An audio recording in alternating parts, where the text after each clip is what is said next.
The England of the wealthy and educated classes at the turn of the 18th century was devoted to the past. Not its own past, but the ancient grandeur of Greece and Rome.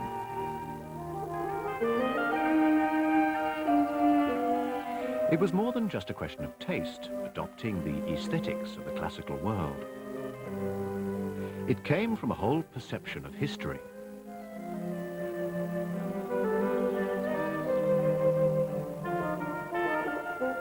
For the classical inheritance was seen as the unquestioned basis of European culture. The known past and all civilization had begun with the Greeks and Romans.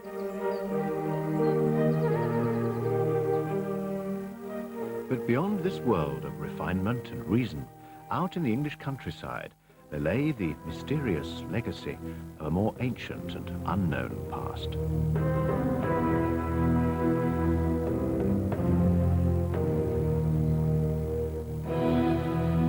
When most people still believed in magic and witchcraft, strange wonders like Stonehenge were regarded with awe and superstition.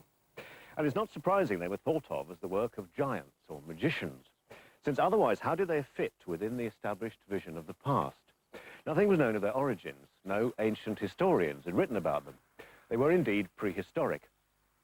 But by the beginning of the 18th century, some people had begun to face the challenge of what such monuments could mean. Not by relying on classical authors or medieval chroniclers, or simply speculating from their armchairs, but by going out and looking at the monuments themselves, looking at the physical remains of the past. It was then that archaeology began.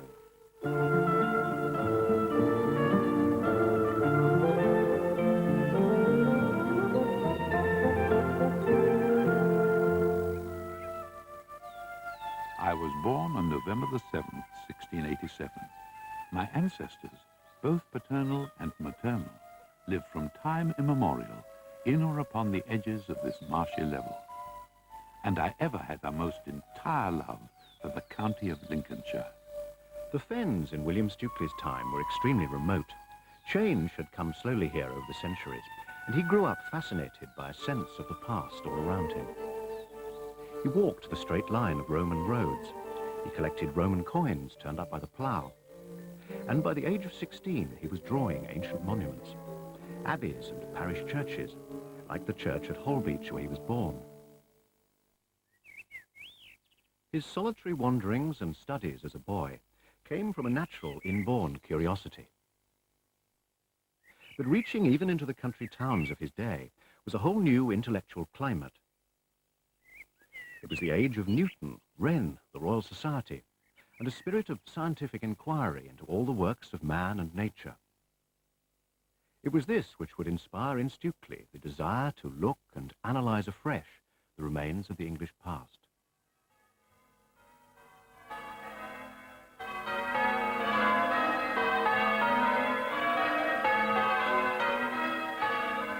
Only a few miles from Holbeach was Crowland Abbey. Stukely often returned here, always drawn to places which evoked an ancient spirituality.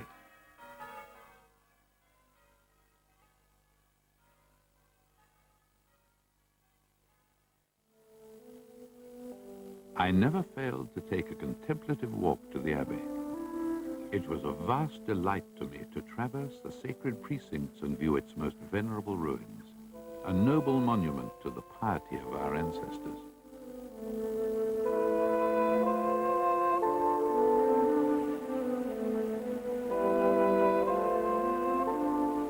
Though so sadly mangled by the insulting claws of time, the abbey rears its ragged head over all the level to be seen at a great distance, as wonderful for its situation as its magnitude and beauty.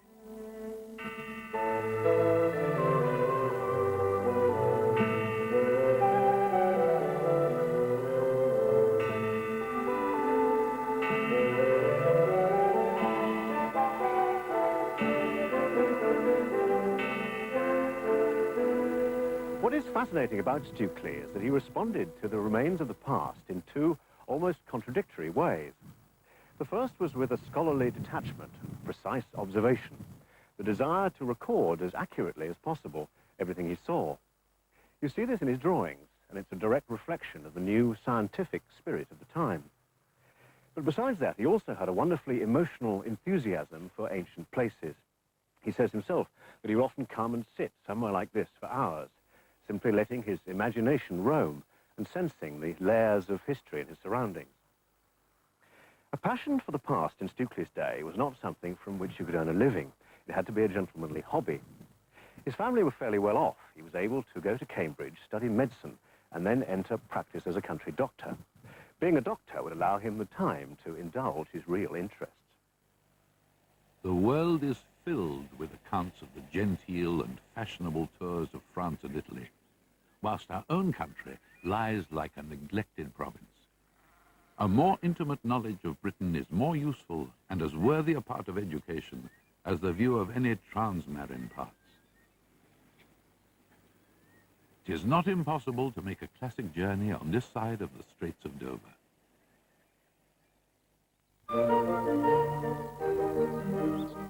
From 1710, when Stukely was 23, he began to go on a series of tours around England, on horseback with a small group of gentlemen friends. It was partly for the exercise that he prescribed himself for his gout, but it was above all in search of the history hidden within the English landscape. It was a very new attitude. In those days, such journeys of discovery were almost unheard of. The countryside was not thought interesting or beautiful, but with its awful roads was simply an impediment that stopped you getting from one centre of comfort to another.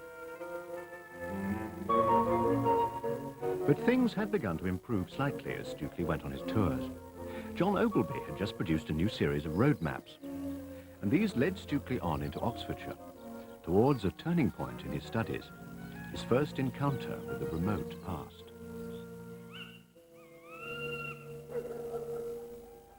What is the greatest antiquity we have yet seen? 'Tis the rollright stones, a large circle of stones pitched on end of very unequal bigness. 'Tis a noble rustic sight, and strikes an odd humour upon the spectator.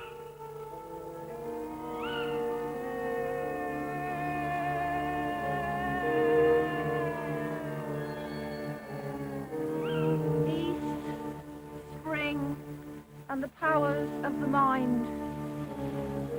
Be here now. Even today, the Rollright Stones is a magical place, and a magnet for people like the White Witches, who believe in its supernatural powers. Earth, be here now. Be here now. The power of the earth. Stukely was told many curious stories about the stones, some of which are still believed, but no one could ever count them. Touching the stones would encourage childbearing, but they were an ancient king and his knights frozen into stone, who sometimes would take on their human form and make merry with local villagers. We are the new people, we are the old people, we are the same people, stronger than before. We are the old people, we are the new people, we are the same people, stronger than before. We are the old people, we are the new people, we are the same people, stronger than before.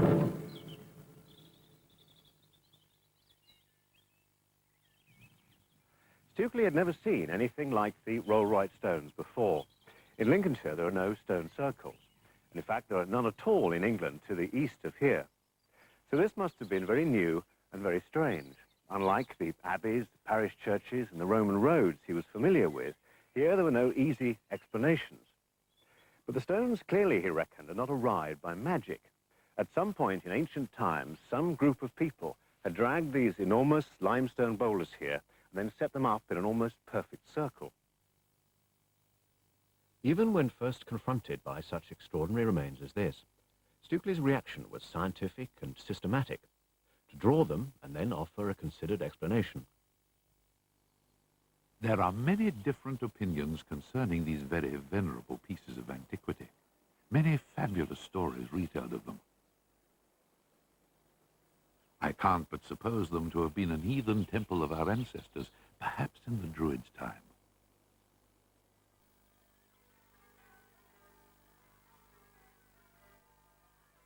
In search of evidence to explain the ancient marvel he'd just seen, Stukely rode on with his companions to the final goal of his tour, Oxford, one of the greatest centres of 18th century learning.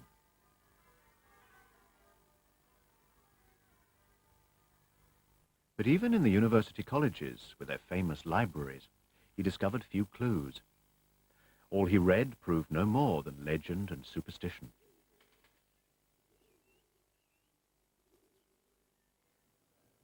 It's in the Bodleian Library that most of Stukely's own papers are now collected. Writings on many subjects, natural history, medicine and religion, as well as antiquities. But this range of interest was typical of the time. It is part of the attempt to accomplish a survey of all available knowledge. This was the great thing which marked the Renaissance, and particularly Francis Bacon, the idea that it would be possible to master the phenomenal universe is what it really amounted to. Stukely's first great published work on antiquities, the Itinerarium Curiosum, itself reflected this approach. It described and illustrated the enormous variety of ancient sites he visited on his tours.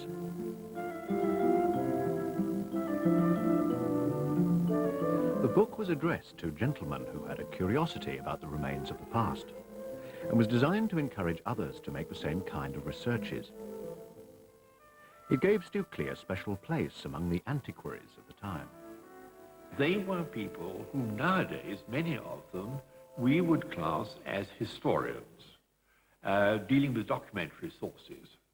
Those who dealt with sources which were not documentary, in other words, the monuments of antiquity in the field, and monuments of antiquity, whether they were medieval churches or whether they were prehistoric stone circles, they formed a little minority among the antiquaries.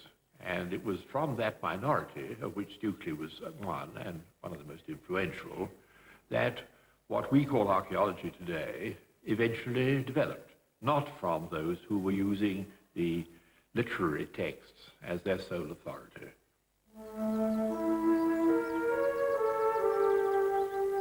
Of all the monuments in the field that Stukely saw, it was Avebury in Wiltshire which was to captivate him and convince him that his life's work lay in the study of stone circles. In the 18th century, carriages from London passed through here on their way along the main road to Bath. But few people even noticed the stones, though the diarist and antiquary John Aubrey had described the village's remarkable remains in the 1690s. It was Aubrey's account which brought Stukely to Avebury in 1719. It seemed like a gigantic version of the Rollright stones.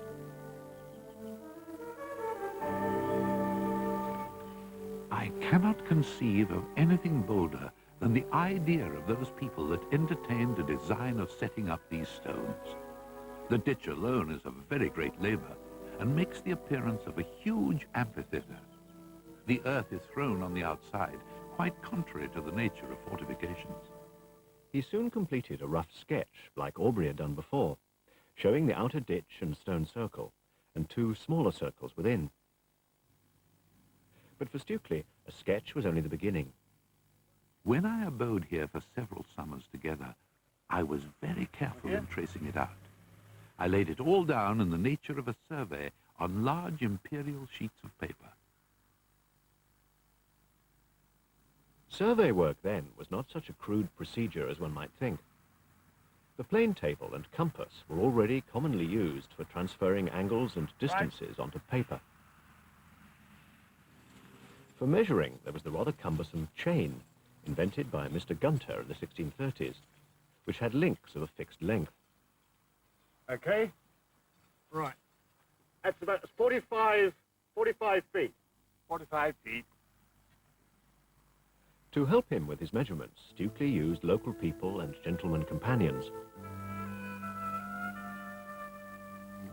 This was the beginning of field archaeology, a trying business moving delicate equipment amongst the fences and farmland. Well, this is the sort of instrument that Stukely would have used, and what he called a theodolite, which was a perfectly good name for it, but not what we think of now as the optical theodolite. It has a compass in the middle for getting your bearings, sights, like the plate table alidade, and you read off on here what the actual bearing is. So if you go over to the middle of the stone, Stukely was brought up in a country lawyer's office, and his family were small landowners. Hold that for a moment. Well, if you had any form of land, you wanted to know how much you got. And so any gentleman with any property at all, you measured it up yourself. It was part of your general training. Yes, that's fine. Good, thank you. Stukely had begun his survey work none too soon. Conservation was not an 18th century concern. As fast as he recorded the stones, they were being destroyed. This was led by local farmer Tom Robinson, the stone killer, Stukely called him, who broke up the stones for building houses. Huge pits were dug under them, where fires were lit. Water was then poured on the roasting stones, so they would crack more easily. This vandalism Stukely compared to the horrors of the Spanish Inquisition, but he could do nothing to stop it. This stupendous fabric, which for some thousands of years had braved the continual assaults of weather, and if left to itself, like the pyramids of Egypt, would have lasted as long as the globe, must have fallen sacrifice to the wretched ignorance and avarice of a little village unluckily placed within it. His eventual achievement, unique for its time, was a detailed bird's-eye view of the position of the remains within the village, a ground plot, as he called it. It described everything as he saw it in the 1720s, and has proved a priceless record for modern archaeologists.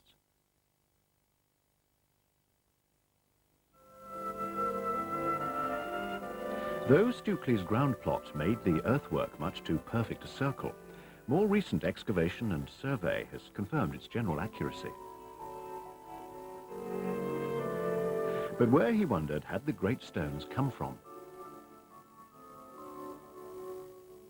The answer was close to hand. They were sandstone boulders or sarsens scattered a mile or so away. Stukely believed that sarsens had got there by rising to the surface of the earth like currents in a spinning bun. He realized that their transport to the site must have required extraordinary organization and manpower. The challenge of Avebury to ancient man was fully revealed in the 1930s with the excavation and restoration work of Alexander Keeler. He discovered many great sarsens that had been buried in the Middle Ages under the orders of the Church as works of the devil. 15 of these were re-erected. But one man today believes he can tell where all of them once stood, using a technique as curious as anything encountered by Stukely. Now, I believe that each and every one of the stones of this circle is still here, has not disappeared. It's still here in aura or emanation. I'm just going to use this Y rod, which is plastic. So there's nothing magnetic. I'm going to put tension on it like that. See what happens when I go towards the stone. Now there's an aura or energy field around that stone. And if I use these other rods, just by way of demonstration, and I'm just going to hold these more or less parallel and fairly horizontal, see what happens when I go towards the stone. There's an aura or energy field around the stone. Would you like to try that, sir? Yes. Now let me say that I've done this with hundreds of people, and as long as they hold the rods correctly, they all experience the same reaction. Now just hold them parallel, don't let anything touch, and more or less horizontal like a 6-gun, and take it slowly. Just walk it slowly. Keep going. Now you didn't try and do that, did you? No. All right. Have you done this before? Never. Never. Thank you very much. Now, if you think that's strange, let me show you something else. Now, there's a concrete marker behind me which tells us where a stone used to be. Now, that stone is still there in aura or energy field, and we can find the shape of it. Again, this time I'll close my eyes, and if you want to, you can go over the other side just to see that I'm not sort of cheating at all, if you like, and I'll just walk in and see if I can pick up the energy field there it is, around the stone. I'm just going to put that down there and come back again. Again, I'll close my eyes and we'll see what happens. I'll face you so that I don't know what's happening, but there, again, is the energy field around the stone, and we can find the shape of that stone by going round it, seeing where it actually extended to, just as it does on the other one.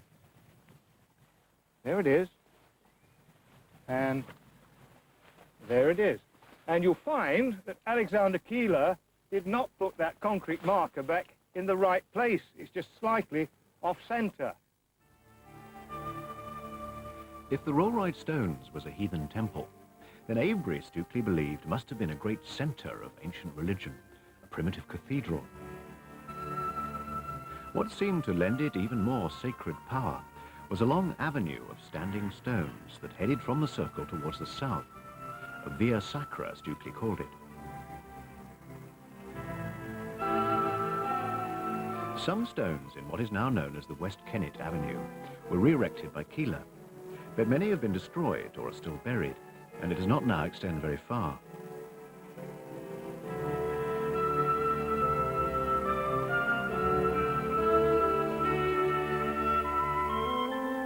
But a panorama Stukely sketched shows just how much of it existed in his day.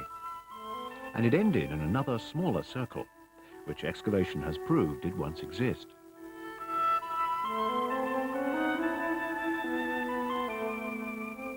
But Stukely also found the signs of a second avenue, the so-called Beckhampton Avenue, though even in the 18th century there were few traces left. Its route is still today a matter of considerable debate. Brian Ashley thinks he knows where it went. He believes he can follow the aura or emanation of the stones, even if there is little sign of them in the ground. The edge of the avenue and see what happens. There we go. Now, Yes, you did experience that, didn't you? Well, there's something there, yeah. There's something there, right. But well, that's directly in line, isn't it, between the stone and... It goes so it's along heading here. up towards the hill. What I'd like to do now with you is just to follow this particular flow Yeah. and just see where it finishes, shall we? Okay. And see how it compares with Stukely. Right, good. I had to admit that the dowsing rods did indicate two parallel lines of something leading towards a clump of trees. We were certainly following an old and well-worn trackway, but how old was it? My own feeling is that this western approach, it's now called an Iron Age earthworks on the top here. Nobody's done any digging up here, so we don't know what it is. But I've got a feeling that this was a Neolithic footpath coming into the Avebury region. And just as the other avenue narrowed... It's almost certainly the first piece of structure that one would see coming into Avebury from the west. The West Kennet Avenue was approximately 1.5 miles long and finished in a small circle. The Beckhampton Avenue, which Stukely first drew in 1719, he made it about 1.5 miles, and so do I, but my finish is about 200, 300 yards away from his. The circle, which is the exact dimensions, it's about 20 metres across, is the same as the sanctuary at the end of the West Kennet Avenue. And William Stukely was quite right in the first part of his sort of designation of the avenue, and he was only about 300 yards out, because down below there is Fox's Covert, where he said it finished, although the stones had disappeared. But I believe that this is where it finished, and I'll show you the circle now. Find the edge of the circle. There it is. And if I come out here, as I move in, there's the flow of the circle, just the same as we had at Avebury. I can quite understand people having reservations about it. All I can say is that I've had an academic background. I'm a fairly straight, sceptical sort of person, and I believe in it. And I would very much like to see some kind of comparison with what I think I've discovered. And it would be interesting, wouldn't it, to sort of just compare what you might call a stupid method with the scientific method. I'm quite convinced that I've got something anyway. And there it is.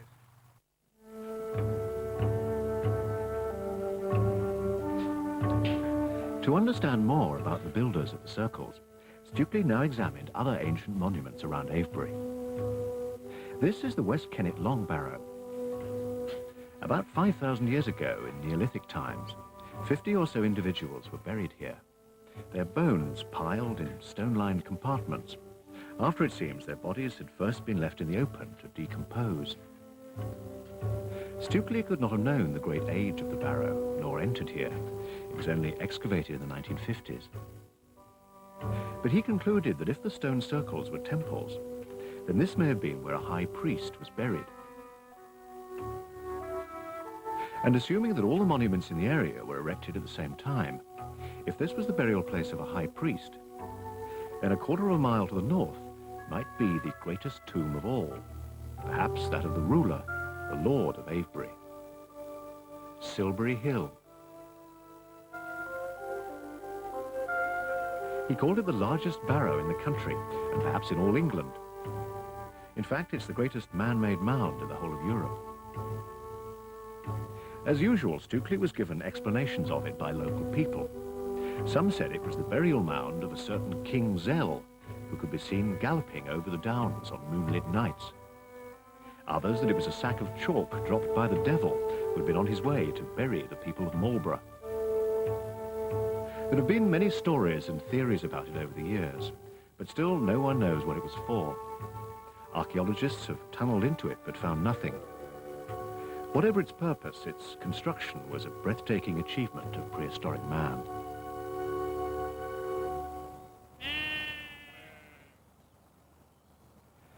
Stukely would often make the climb to the top to survey and sketch the surrounding downs, though his paper did tend to blow about a bit in the wind.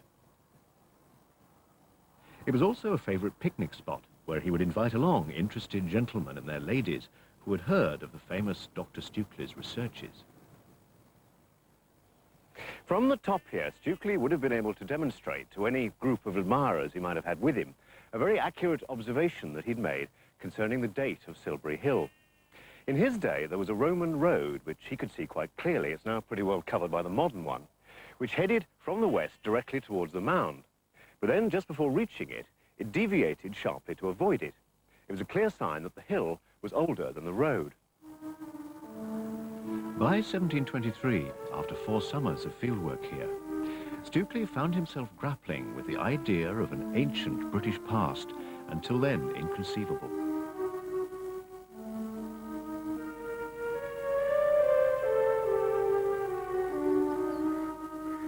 I am not dubious in thinking that the time when the Temple of Avebury was built is of the extremest antiquity, as much older than the Roman times as since the Romans to our time. Yet this temple, when in perfection, must have been the work of a very great and learned people.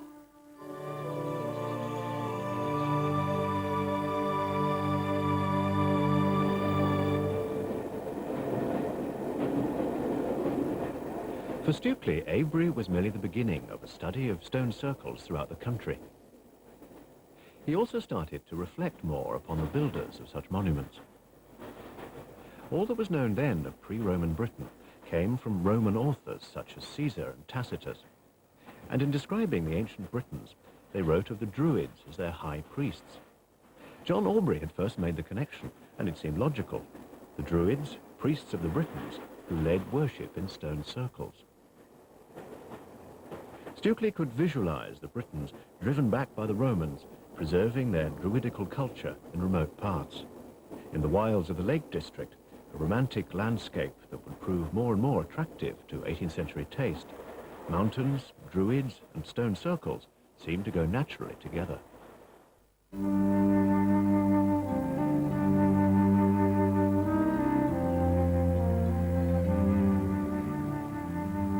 Castlerig in Cumbria is typical of the more simple circles he saw on his travels. He also observed here characteristics that were common to many others. It was in a prominent position in the landscape, close to the source of a river, maybe a special sacred ingredient. And it seemed to have a deliberate alignment. The entrance faced directly towards the north. These features made Castlereagh a perfect setting for primitive worship.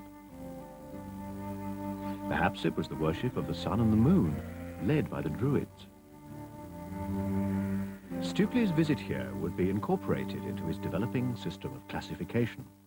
He drew up plans of other circles he saw and compared their different features. All he observed were away from greatest Roman influence in the north and the west of Britain.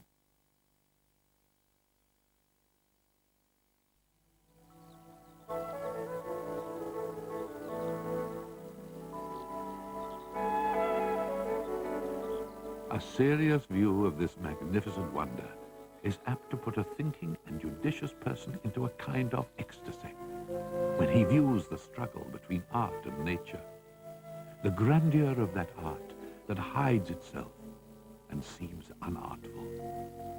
For though the contrivance that put this massive frame together must have been exquisite, yet the founders endeavored to hide it by the seeming rudeness of the work. It pleases like a magic spell, and the greatness of every part surprises.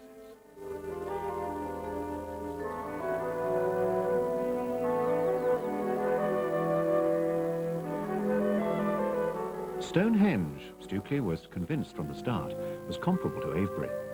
It must have been built by the same people.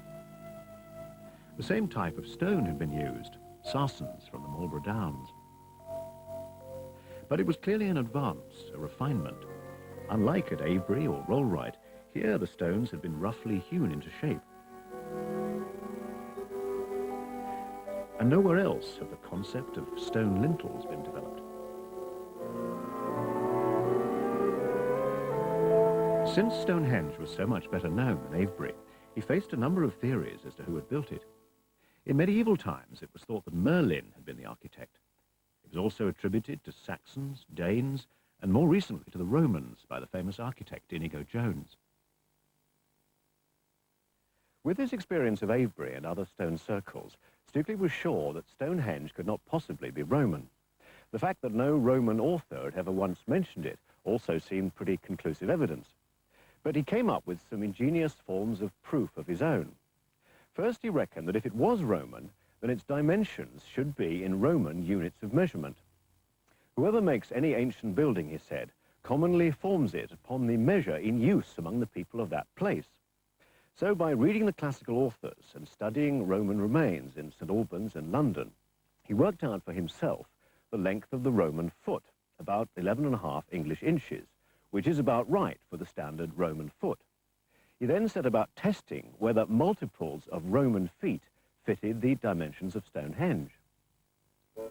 In 2.5 days, he and an aristocratic patron, Lord Winchelsea, took some 2,000 measurements. The Roman foot, he concluded, did not fit, and he came up with another measurement of 20 4/5 English inches that did. This, he persuaded himself, was the standard unit used at all stone circles, the Druid cubit. Stukely was developing a very patriotic view of ancient British achievements. He saw in Stonehenge the origins of all architecture. As at Avebury, he soon discovered that the temple was only one component in the ancient landscape. He was the very first to notice an avenue bounded by earth embankments, not stones, that led from the circle northeast. Another observation he made was that at midsummer it faces towards the sunrise. Further north was a feature that is barely visible today, even from the air, though confirmed on the ground by archaeologists. A mysterious enclosure of parallel earthworks which runs east-west for almost half a mile. Stukely called it the Cursus and imagined it to be an ancient British hippodrome. A delightful prospect from the temple, when this vast plain was crowded with chariots. The exquisite softness of the turf prevents any great damage by a fall. It is the finest piece of ground imaginable for a horse race.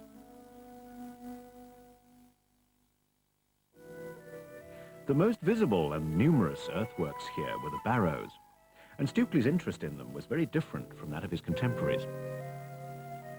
In those days, barrow digging was a treasure-hunting sport enjoyed by the gentry, a vastly destructive activity which lasted well into the 19th century. Enormous holes would be dug through the middle of them in the search for ancient curiosities to adorn the drawing room. Stukely dug into more than a dozen barrows around Stonehenge. The finance and the labour for his operations were provided by the Earl of Pembroke, who would often ride up here from Wilton House, which is only a few miles away, to join in. From his descriptions, you can actually pinpoint the very barrows that they dug, and this is one that he described in some detail. It's interesting because it is, in fact, a double barrow. Within the ditch, you have two humps, this larger one here, and another one slightly flattened out a little further along. Now, they dug down into this larger hump and found here the bones of a man. Stukely then decided he'd carry on and dig the more flattened section to see whether that contained perhaps the wife of the man buried here. Now, what is remarkable is the way they went about it. They didn't just dig an enormous treasure hunter's pit right in the middle of it. They actually dug a trench, or a section, right across it from east to west. And as they proceeded, Stukely took notes of the composition, the makeup of the barrow, and of everything they found.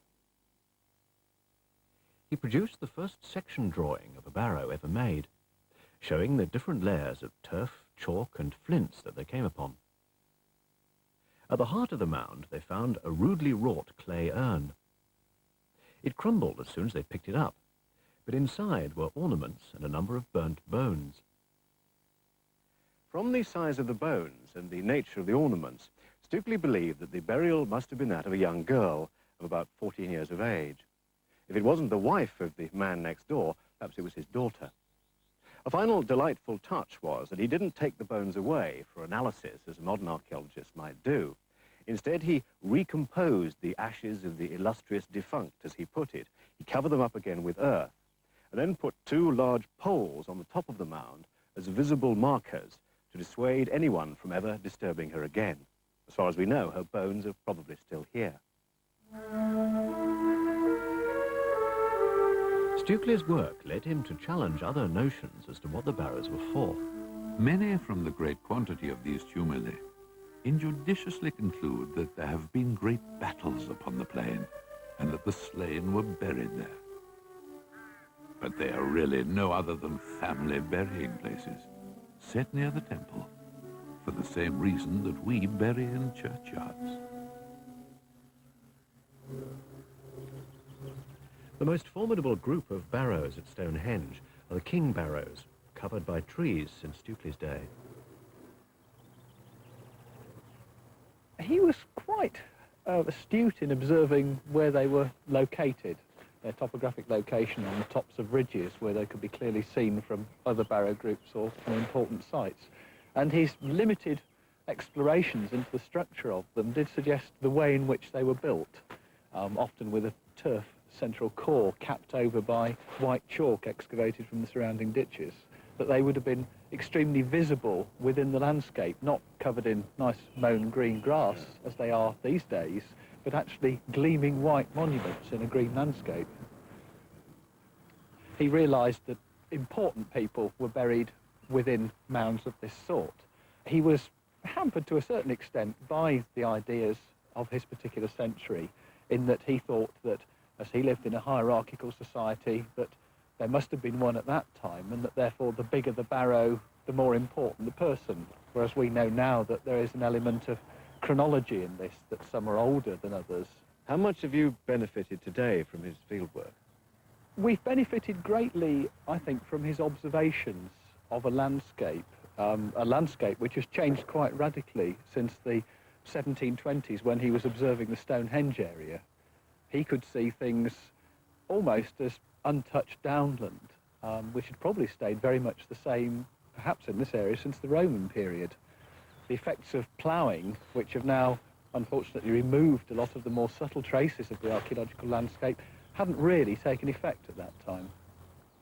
He obviously hadn't got access to all the techniques that we have today for dating and scientific analysis, but as an observer of broad landscapes and an interpreter, even given the problems that he had with his interpretation, I think he's of enormous value to us in the 20th century. So much the modern archaeologist, Stukely would have relished using today's scientific techniques, above all for dating. Here, within sight of Silbury, Archaeologists from the University of Wales are excavating on Windmill Hill. There are no standing stones, just a ring of earthworks. Stukely came here, but he could not have known how important this site is. For it is only modern dating techniques which have revealed that it was occupied by the ancestors of the circle builders, about 4000 BC. Excavation also enables archaeologists now to approach the question of what Windmill Hill was used for.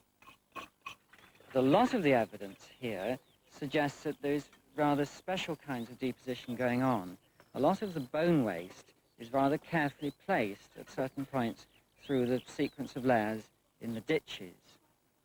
Now this particularly, this concentration on food, and a lot of the bones suggest a great emphasis on meat consumption. It's big chunky meat waste, shoulder blades, ribs, nice juicy bits, taken with the rather special nature of the site, this very curious layout, large, triple-ringed, yet with multiple points of access. This suggests that this is, in fact, a rather special social arena. It is not something, probably, that belongs to the everyday world, although that everyday world is not far away from it, round about in settlements which we find in the fields. The earthworks on Windmill Hill are the earliest evidence of major communal construction in the area. The discovery of an intact human skeleton provided other clues as to what might have taken place here. I'm fairly sure it's something in the region of 30 to 35 years or so in age, basing this at the moment on the wear on the teeth. This is an interesting burial because it seems as if it's decomposed to some extent at the bottom of the pit without being covered with a lot of matrix. Not much earth has been put on it. And in actual fact, we're also intrigued by the fact that there seem to be a lot of amphibians, frogs or toads, at the bottom of the pit, on the body, and possibly also small mammals, voles or mice or something of this sort. It suggests that it was left exposed. The sort of thing which we know in the 18th century in America, the Amerindians were exposing their dead for periods of time as a part of a burial ritual. And we may well have evidence of this sort of thing, special exposure of the bodies in the pits before finally they were covered up. The site itself, the actual physical location, stands out. It dominates its territory. It goes on in use for a long time. It's there. It's part of the physical and social landscape still at the point when other sites begin to take over from it, such as Avebury and Silbury Hill. Stukely's problems of chronology can now be solved. About 2700 BC, the people of Windmill Hill switched their focus to the Avebury area. They built the great mound of Silbury, and then the circles and avenues, 500 years before Stonehenge. But if we know their dates, do we know even today what these sites were for? The scale of monuments like the Avebury Circles and like Stonehenge, and the extraordinary expenditure of communal effort that went into their construction, would suggest to anyone that they must have had a religious purpose, that the most sacred beliefs of ancient people were expressed in some way among these stones. But there is very little evidence for the nature of their beliefs. The presence of human burials beneath some of the stones, human remains found in the ditches, might indicate, for example, elaborate rites to do with death. Other evidence, including the clear astronomical alignment of many circles, also suggests ceremonial to do with the changing seasons, with fertility and the agricultural cycle. But most of this can only be speculation. Ultimately, archaeologists have to be very cautious. The truth is, we'll probably never know what took place here thousands of years ago. But we can't expect Stukely to have maintained the detachment of modern archaeologists. His work had been remarkably inventive and scientific for his day. But science, then in its infancy, could not provide the answers he sought. Instead, he found them in the world of imagination and religion. In the late 1720s, he took holy orders. Dr. Stukely became the Reverend Stukely, and from then on, his approach to the past completely changed. The Druids are the key. To begin with, he'd looked at them logically. As priests of the ancient Britons mentioned by the Romans, there seemed a sound basis for associating them with the ancient monuments. But suddenly they were turned into honorary members of the Church of England in an extraordinary attempt to reconcile archaeology with the Bible. They were of Abraham's religion entirely, and their faith was so extremely like Christianity that in effect it differed only in this. They believed in a Messiah who was to come into this world, as we believe in him that is come. The world of superstition he had once rejected seemed to have reclaimed him. Even his friends now thought him fanciful. But the grandeur of his vision left a legacy as powerful as any scientific truth. He began a whole romantic tradition which gave life and imaginative meaning to the silence of the stones. The white-robed figures of the summer solstice are largely Stukely's creation. They may bear little relationship to any ancient reality, but Stonehenge and the Druids have become part of the British psyche as these symbols of our ancient past. Claims to the sacred stones can induce a possessive hysteria.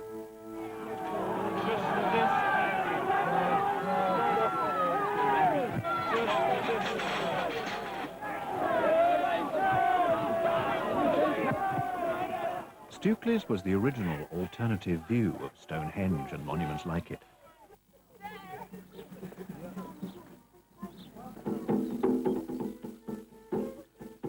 He ensured that they would never just be the preserve of archaeologists.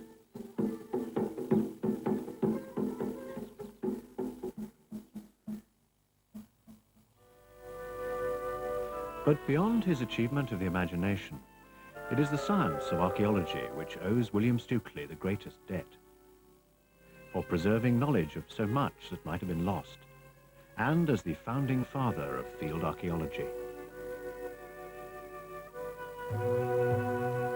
If we examine into the antiquities of nations that had no writing among them, here are their monuments. These we are to explore.